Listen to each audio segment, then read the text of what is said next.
Amanda starts stabbing. Sean is crushing the man's head with a tire iron. Amanda stabs him a bone-chilling 31 times.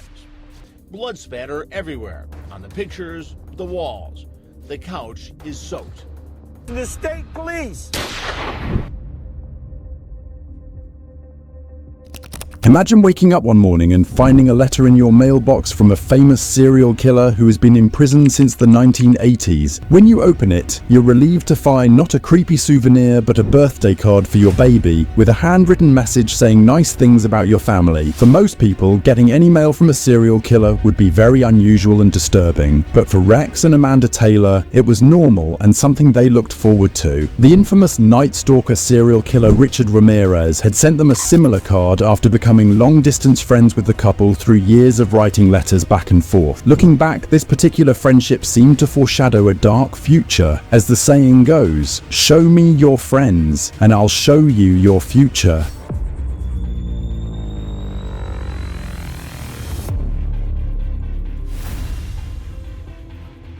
Let's explore the chilling story of Amanda Taylor, a young wife whose interest in horror and murder took a dangerous turn in her own life. Discover how a hobby turned into dangerous fantasies and secrets, fueled by mental illness and family conflicts, leading to a brutal murder. If you're interested in true crime, you've likely heard of Charles Starkweather and his 14-year-old girlfriend, Carol Ann Fugate. In 1958, they went on a deadly killing spree across Nebraska and Wyoming, murdering 11 people. One famous example is the 1994 film Natural Born Killers, which follows the characters Mickey and Mallory Knox, a troubled couple who fall in love and begin a ruthless killing spree across America. For a young couple in Christiansburg, Virginia, watching Natural Born Killers inspired them to become a modern-day version of the doomed lovers on screen. After meeting in high school at 14 and 16 years old, Amanda and Rex became convinced they were meant for each other, with their destinies intertwined. Amanda and Rex were born on the same day, March 27th, which they saw as a sign from the universe that they were meant for each other. To reinforce their connection, Rex would send Amanda sweet messages at 3:27 a.m. or p.m. every day. The number 327 became special to them. Meeting someone like Rex and establishing a stable relationship seemed almost unreal to Amanda. Her biological father went to prison for homicide before she was born, and her mother later served a short sentence, during which Amanda lived with an uncle who became a father figure. As a teenager, Amanda exhibited self-harming behaviors and suicidal thoughts, leading her family to admit her to a psychiatric hospital. After her release, her mother noticed Amanda seemed angry and distant, needing a positive role model her mother couldn't be. Amanda insisted that she had a perfect life with a loving, supportive family despite her difficulties. Around age 12, Amanda met her lifelong best friend, Mariah Roebuck. As teenagers, they tried running away from home together twice by taking a car without permission, though they didn't get far before being caught. Mariah introduced Amanda to Rex Taylor, whom she believed was her soulmate due to their shared birthday on March 27th. When Amanda became pregnant at 15, she dropped out of school at 17 and married 19-year-old Rex in 2007. For a few years, they lived with each other's parents. While staying at Rex's home with his father Charles and grandfather, Amanda observed a strange dynamic between Charles and Rex, more like party buddies than father and son. Charles allegedly supplied Rex with painkillers from his and his father's prescriptions, selling them illegally to earn extra cash in their impoverished area. According to Amanda, Charles started giving Rex these pills around age 13 in a misguided attempt to medicate Rex, who struggled with depression and mental health issues like Amanda did. By the time Rex and Amanda were married with a baby, Rex was essentially a functioning addict, rarely sober, despite Amanda's pleas for his father Charles to stop supplying him with pills. They eventually moved into their own home and had a second child in 2012. Those close to them described Rex and Amanda as a desperately in love couple who would do anything for each other. Besides sharing a birthday, they had a fascination, even an obsession, for horror, music, art, video games, and especially true crime stories about perpetrators. They explored the darkest corners of the internet, connecting with online communities dedicated to murderabilia, and realizing many others shared their morbid curiosity about the darker side of human nature. Taking it further, they began writing to notorious serial killers, hoping to become pen pals. Soon, they were regularly corresponding with several infamous US killers, even considering them friends, like Richard Ramirez, who sent cards for their children's birthdays. But Rex became especially close with one particular Chicago serial killer, responsible for at least 7 known rapes and murders, suspected of many more. His name was Paul Runger, whom they considered part of their family. For Amanda's birthday, Paul sent her a drawing depicting their mugshots together on a Newsweek cover, referencing the movie Natural Born Killers, a direct homage showing how much the film resonated with them. According to Amanda, going on a killing spree together was a fantasy she and Rex shared. They even gave themselves serial killer nicknames like Blacksburg Butcher and Brunette Bomber, believing they could be like Paul and Charlene or Licky and Mallory from Natural Born Killers, a movie they were obsessed with. Despite appearing perfect for each other, there was a major issue with Rex's addiction to pills supplied by his father. In April 2014, it came to a breaking point when Rex almost crashed his car with their children inside while driving under the influence of pills. After this incident, Amanda kicked him out until he got sober. Rex moved back in with his father, Charles, who had enabled his addiction. 4 months later, on their son's 7th birthday, Rex took his own life. This devastated Amanda and sparked an escalating feud between her and Charles. She blamed him for getting Rex addicted, while he blamed Amanda for kicking Rex out and taking his kids. The conflict was evident in Rex's obituary, which excluded Amanda's name. Amanda sank into a deep depression after Rex's suicide. Amanda's real comfort came from her best friend Mariah and her husband, Johnny Roebuck. Trying to improve her mental health, Amanda spent considerable time at the Roebucks, where she met their 32-year-old basement roommate, Sean Ball. Soon, the two of them began spending time together. Given Amanda's dark interests, Sean, who claimed to be an ex-military sniper who had killed in battle, developed feelings for her. He thought she would find him impressive. However, Amanda's feelings weren't mutual. Behind Sean's back, she told Mariah how much she loathed him, but she decided to string him along, realizing she could easily manipulate him to do whatever she wanted, even telling Mariah, "I can control him like a dog." As Sean became obsessed, Amanda kept him on a leash. Sean claimed she led him on further, saying, "I felt like she and I kind of loved each other and thought she might be pregnant, making him want to be her protector." In reality, Amanda was likely not pregnant, but used the possibility to manipulate Sean, who revealed how far he was willing to go to truly win her affections. On Amanda's 24th birthday, March 27th, 2015, which would have also been Rex's birthday, Mariah, Johnny and Sean took her out to celebrate. However, the celebration turned to mourning over Rex. Amanda convinced them to visit Rex's grave that night. Mariah and Johnny knew it was a bad idea, but they went because it was Amanda's birthday wish. At the grave, Amanda pulled out a knife and attempted to slit her own throat. To stop her, Mariah tackled her to the ground, and they had to drag a kicking and screaming Amanda back to her mother's house. The police caught Amanda and took her to a psychiatric facility on a temporary 72-hour detention order. Her friends and family informed the hospital about her suicide attempt and threats, including her desire to kill her own children, in the hopes that they could extend her commitment beyond 72 hours to secure her help. It was clear Amanda needed serious help and observation after her suicide attempt. However, the hospital required a responsible party to take custody of her. Amanda begged her mother, then Mariah and Johnny, but they all refused, knowing it was best for her to remain for treatment. Finally, Amanda called Sean Ball, the one person she could manipulate into doing what she wanted. Without hesitation, Sean left his job at Applebee's to pick Amanda up from the hospital, but when they went to Mariah and Johnny's house where Sean lived, the couple was livid and kicked him out immediately. That night, Sean and Amanda stayed in a motel together. By then, Sean was well aware of Amanda's natural-born killers obsession. From Amanda's perspective, involving Sean, a war veteran familiar with killing, meant her partner in crime would be legitimate. Her plan was a true mass murder spree, shooting or stabbing people randomly at places like truck stops when they weren't looking. It seemed like Amanda's chance to live out the fantasy she'd imagined with Rex, just like in Natural Born Killers. On April 3rd, 2015, Sean stole guns from his father's home and bought Amanda a large knife. The next day, they visited Rex's father, Charles, who offered Amanda money to buy Easter baskets for his grandchildren. However, Amanda had no intention of repairing their fractured relationship. When the clock hit 3:27 p.m., the special time she and Rex shared, Amanda pulled out the knife Sean bought and began stabbing Charles. He tried fighting back by grabbing holding her hair and the knife. As Charles tried to get the knife from Amanda, Sean hit him in the head with a tire iron 5 or 6 times. Later that evening, authorities in Montgomery County, Virginia, responded to a 911 call at Charles Taylor's rundown home. They found an extremely brutal crime scene with blood everywhere. Charles's lifeless body was on the sofa, stabbed 31 times. Clearly a deeply personal attack and overkill. The mystery of who committed the crime didn't last long. Charles's elderly, confined father recognized Amanda's voice and heard everything. Additionally, police were shocked to find a selfie Amanda posted online, smiling and holding the bloody knife used to kill Charles, with his body in the background. They realized they were standing in the exact spot where the selfie was taken. With Amanda's identity confirmed as that of the killer, the only thing left was to catch her, but she already had a head start, and police feared she would likely kill again. After killing Charles, Amanda and Sean drove to Tennessee, staying in a cheap motel. Amanda described feeling extremely happy and alive for the first time since Rex's death. She was excited about their planned Mickey and Mallory playtime killing spree with someone she believed was an experienced killer. The next morning, Amanda posted on Facebook, blaming Charles for Rex's death. As they fled to North Carolina, they stopped where 2 teenage girls sat on a bench. Amanda saw it as the perfect opportunity to steal their car and stay ahead of the police by starting their spree. She handed Sean a gun, but he admitted he couldn't go through with killing. Furious, Amanda kept driving until she pulled over and tried shooting the jogger, mirroring a scene from Natural Born Killers. When she missed, she turned the gun on Sean, revealing she only used him for his guns and car. Before killing him, she said, "I want you to know that I only used you for your guns and your car," then shot him in the face. After leaving Sean dead, Amanda posted on Instagram, blaming her father-in-law for destroying Rex with drugs and threatening more deaths if the search continued. While on the run, Amanda used burner phones to periodically contact family and friends, thinking the police couldn't trace the calls.